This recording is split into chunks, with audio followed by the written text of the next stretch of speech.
into the dirt sheets for the week here. Okay. So found an article on SE Scoops that said Cody Rhodes is working for AEW without a contract. Yeah. So the report is that Cody Rhodes is apparently I do this quote unquote, a free agent, right? Mm-hmm. That so we're supposed to believe that Cody Rhodes is available for the Royal Rumble.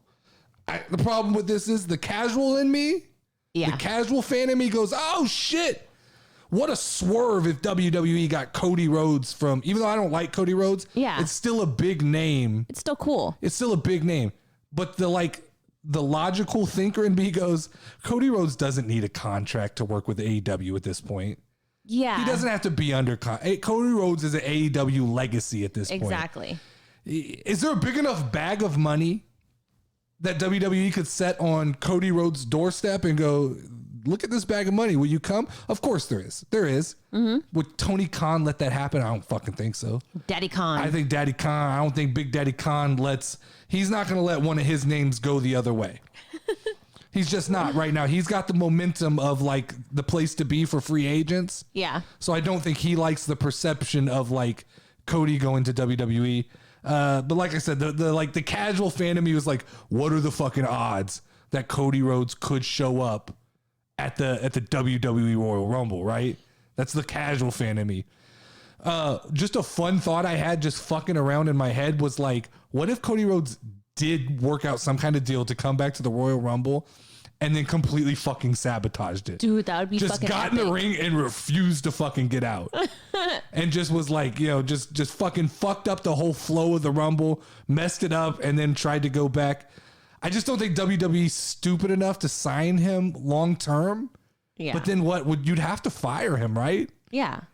Or would you just keep him under contract and be like, all right, you're going to sit in that fucking chair and you're not going to wrestle.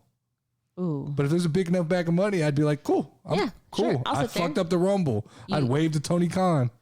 You got any flaming tables for me? Second story of the day. AEW dominates the 2021 PWI Pro Wrestling Informers Awards. I think it's Informer. Okay. WWE nearly shut out.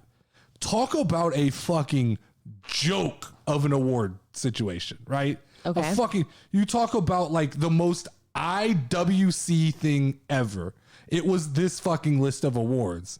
I mean, I get it. Who votes on them? I believe it's a fan vote, which means this is where the fucking like IWC jerks off is around this fucking publication, right? They sit around, they jerk off on this magazine. But Wrestler of the Year, Kenny Omega. Really? I guess. He wrestled like, what, 5 fucking times? Yeah. He didn't wrestle that much. Okay. As a champion, he didn't fucking, he's not there every week like Roman Reigns. Yeah. And I like, that's not a WWE versus AEW thing, but Roman fucking is there every week. So True. the credit has got to go to, like, I don't get it, right? Tag Team of the Year, Young Bucks. All RK right. bro. I mean, okay. I do like Young Bucks though.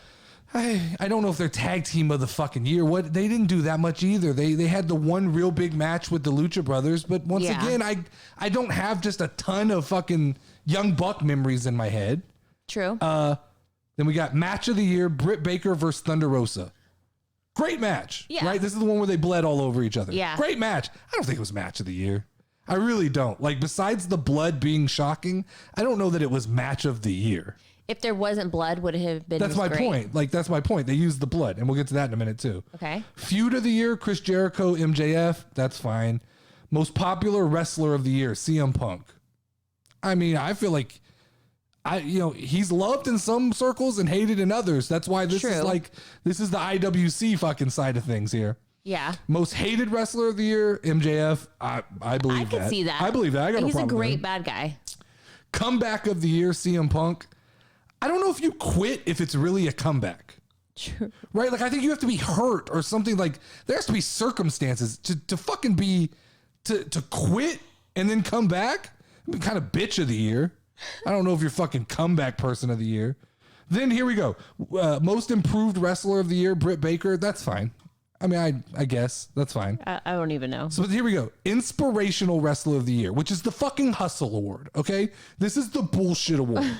This is like the fucking award you don't really want to win. Yeah. Edge. We're going to give that one to a WWE guy. Inspirational fucking store or wrestler of the What year. made him so inspirational? I guess that he's come back from injuries and things like that, which is cool. Like, I'm fine with that. But like, don't shit on the WWE like that and give them one fucking award. And then Rookie of the Year, Jade Cargill. Yeah. I like Jade Cargill.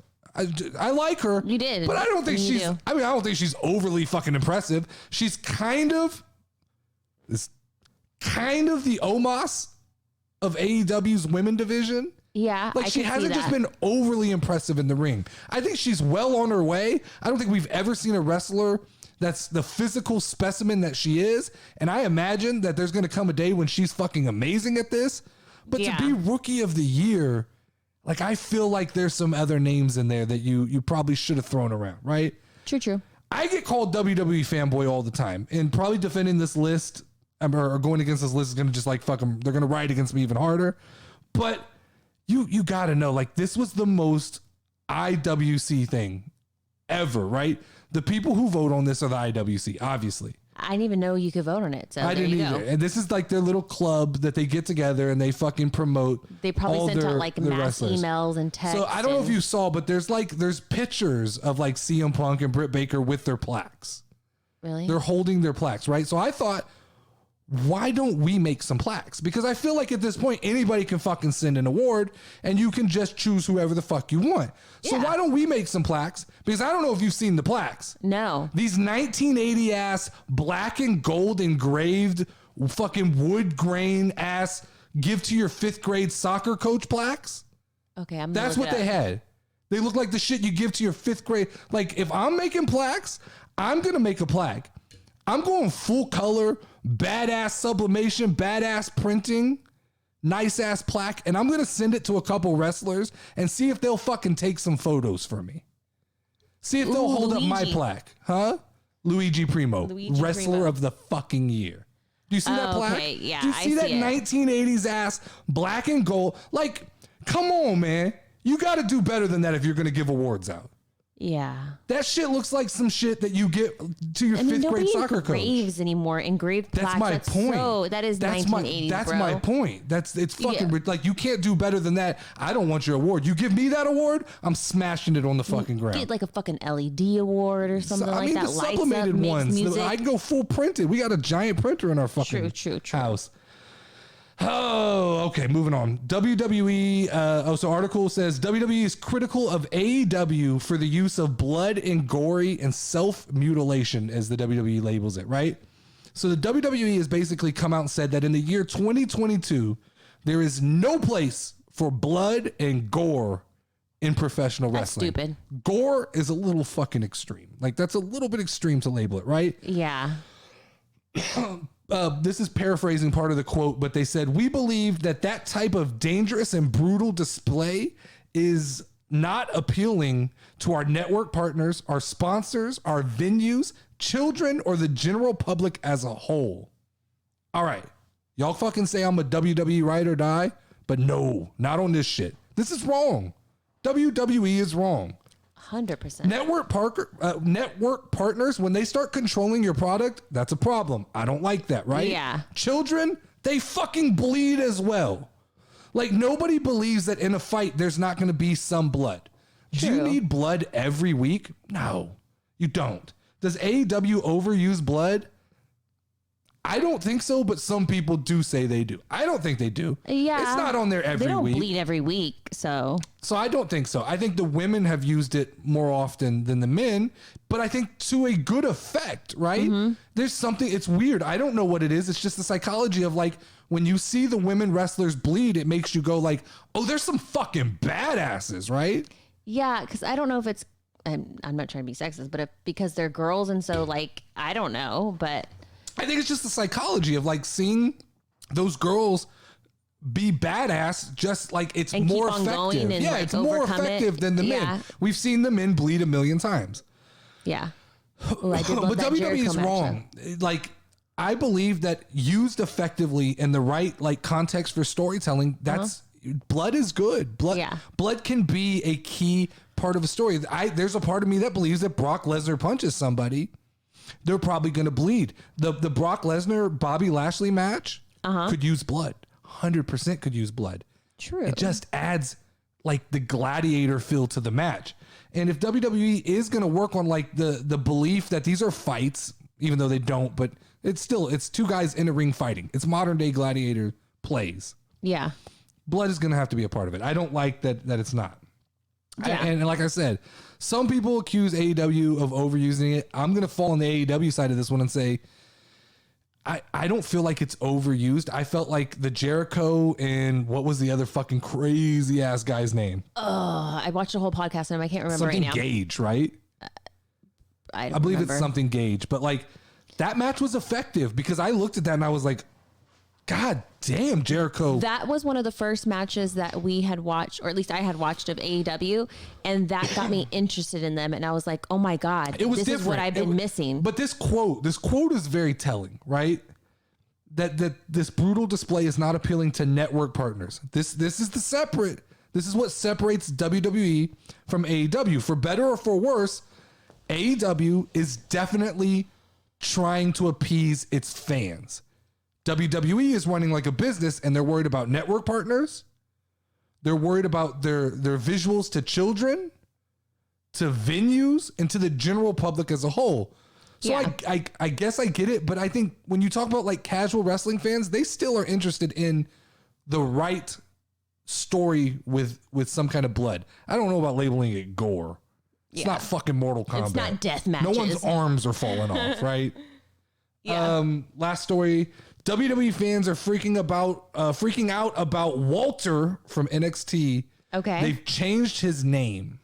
Okay. They've changed his name. So I have to approach this story objectively, right? As a casual, this is me going into casual fan. I'm a non NXT watching wrestling fan, Yes. which means I know who Walter is. Okay. I know who he is. I can see what he looks like, but I don't know his matches. I don't have experience watching Walter. So I can't speak on his talents or who he is or what his name means to him, but I know who he is, right? But I've had a lot of people, as I've done some of these lists of like the wrestlers I'd start a company with or the Mount Rushmore or like the top wrestlers, a lot of people always fucking throw Walter into whatever list I'm doing. And a lot of people tell me, you got to get eyeballs on this kid, Walter. You got to watch him. Yeah. He's big. He's physical. He's my style of wrestler. But as far as I know, like I don't know Walter, right?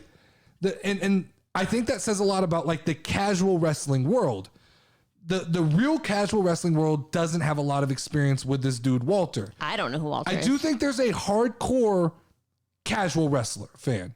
Not quite IWC, not quite the know-it-all, but there's people who are WWE fans who do get into NXT. Yeah. I think they know who Walter is. And so what I'm getting at with this long-winded approach is, to the casual person, I don't think this is very important, right? His name's going from Walter to Gunther. Okay.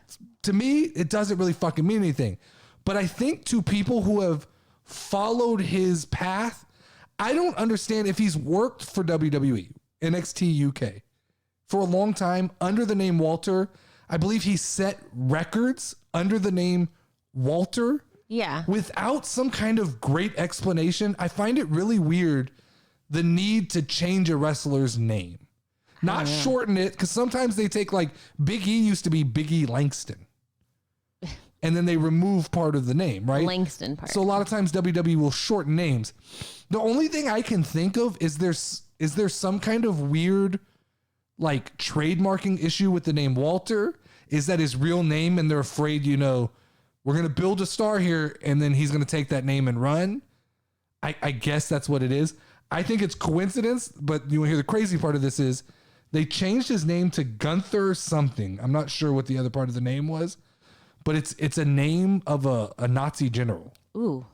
So that like the people are kind of like, whoa, like we're going to change not just from Walter to Gunther, but we're just going to go straight Nazi on this. Yeah, that's and he's crazy. already kind of like a sketchy looking, like scary big white guy. Is that the bald one that's older?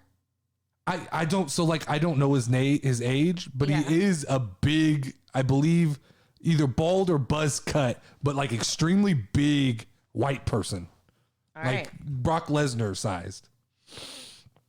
My overall opinion, because like I said, I can't comment too deep. I don't know too much.